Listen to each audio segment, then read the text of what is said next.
So ayan guys, for today's video, i-open lang natin ang ating YouTube app or yung ating YouTube account. And make sure guys na nakalagin yung account nyo dito.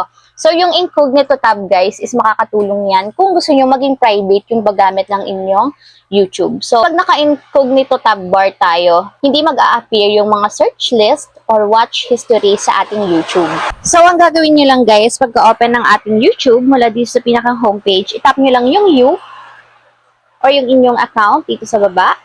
And after nyan guys, ganito yung lalabas. So hanapin nyo lang dito sa tab na to yung turn on incognito. So i-scroll lang natin. And ayan guys, may lalabas dyan na ganito, turn on incognito. So itatap lang natin to guys. So tap natin yung got it. So naka-incognito tab na tayo. So ganito yung lalabas nyan guys once na naka-turn on na yung incognito. So isi-search lang natin dito yung mga gusto natin i-search and walang lalabas na search history or watch history kapag naka-turn on yung incognito tab. So kung gusto namang i-disable na yung inyong incognito, itap nyo lang ulit yung you dito sa baba. And may nakalagay dyan guys na turn off incognito. So itatap lang ulit natin yan guys. And babalik na sa normal yung ating YouTube. So magiging ganito na ulit siya katulad kanina. So ayun lang guys. Ganoon lang kasimple kung paano nga ba enable or turn on an incognito sa ating YouTube app.